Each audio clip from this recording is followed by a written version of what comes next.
Comment préparer ces fichiers RISO? Tout d'abord, on va ouvrir son fichier, puis vérifier la taille de l'image dans Images, taille de l'image, et là on va regarder la résolution. Il faut qu'elle soit à 300 dpi. Là, mon image elle est à 590, donc il n'y a pas de problème. Si jamais elle est en dessous, on va cocher le rééchantillonnage et mettre à 300 dpi.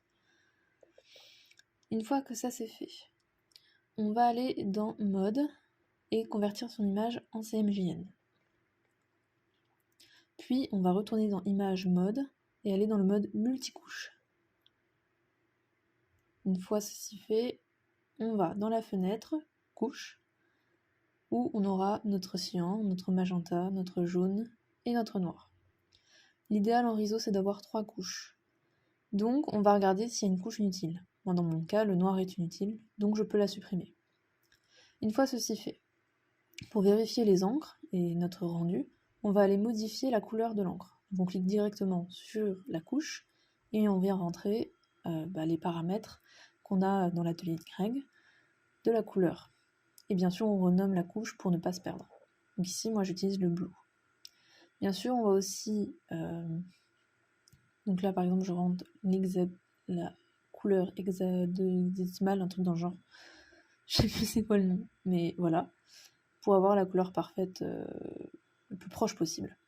Une fois que ça c'est fait, on ne touche pas à l'uniformité, ça va être un peu ce qui va nous permettre d'avoir un bon rendu et de ne surtout pas avoir des couleurs très saturées. C'est pas très important, mais il faut pas le toucher à ça. Donc là je fais exactement la même chose mais avec pink, fluorescent pink. Une fois ça rendu, je vais faire la dernière couleur qui est le jaune, donc yellow. Hop, voilà.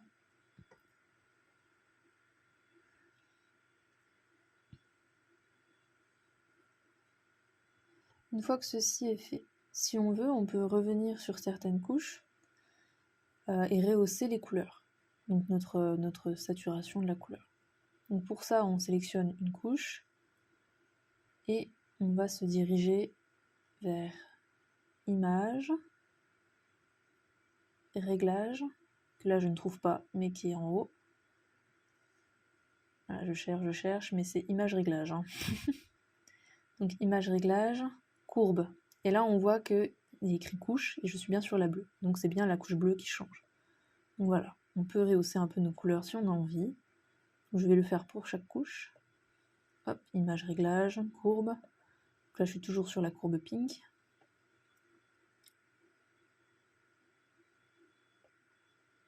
Et enfin la jaune.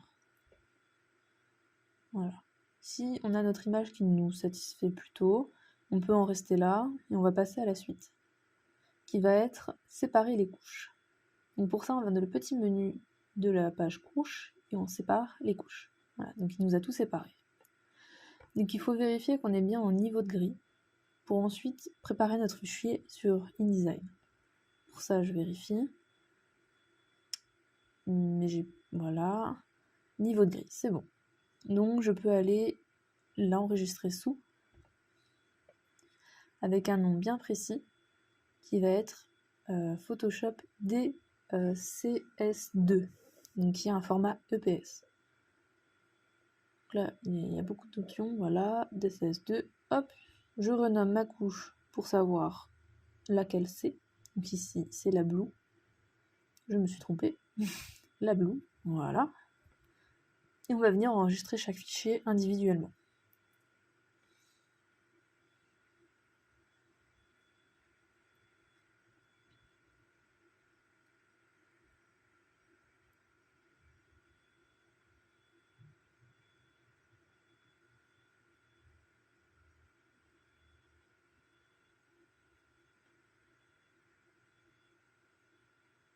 Hop, une fois que tout ça est fait, on va préparer son fichier dans InDesign.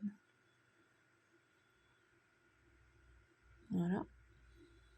Vous voyez le super outil qu'est InDesign. Et Greg nous a expliqué que le format maximal que la machine prenait en compte, c'était un 432 mm par 310 mm. donc c'est un poil plus grand qu'un 3, un poil. Donc moi je vais prendre cette mesure-là. Tout d'abord je renomme mon fichier pour ne pas le perdre.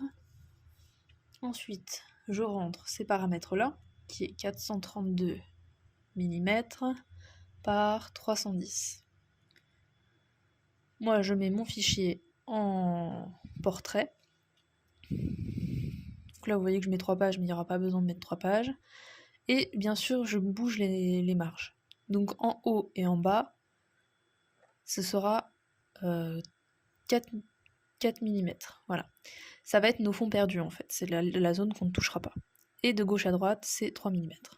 Une fois ça fait, on va créer manuellement nos fonds perdus avec l'outil plume. Tout d'abord, on va poser nos repères pour que ce soit bien droit.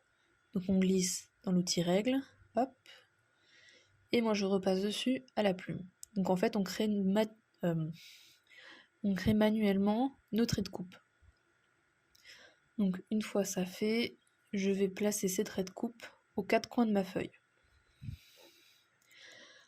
Donc en attendant, Greg nous a expliqué qu'il y avait un format utile, donc avec les traits de coupe, et le vrai format sur lequel on va travailler, il va varier. Ça va être 403 mm par 280 mm ou 413 mm par 291 mm.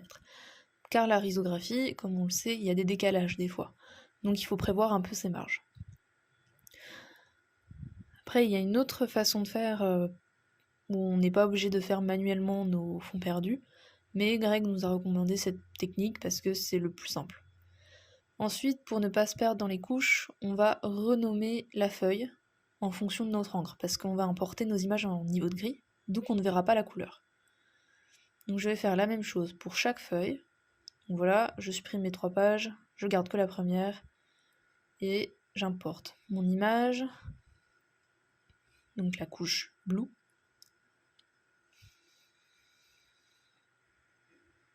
Hop, la voici. Je la sélectionne, je l'ouvre. Voilà, donc c'est un peu dégueu, mais c'est comme ça. Voilà, je duplique ma page. Hop, je double-clique sur mon image et je réimporte la couche numéro 2 qui est la couche pink. Bien sûr, à la fin, on n'oubliera pas de renommer nos images. Enfin, nos pages. Voilà. Donc on voit bien une petite différence.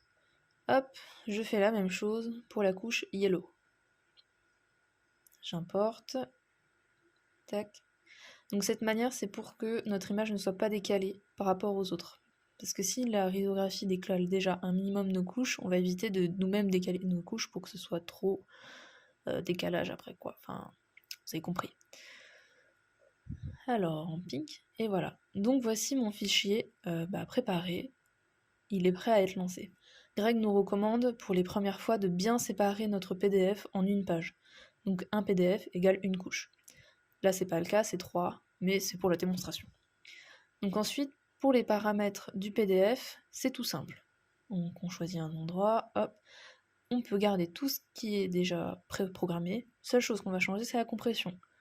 On va, dans tous les paramètres, indiquer ne pas sous-échantillonner. C'est pour pas pixeliser nos images qui sont en haute définition. Et voilà, notre PDF est créé.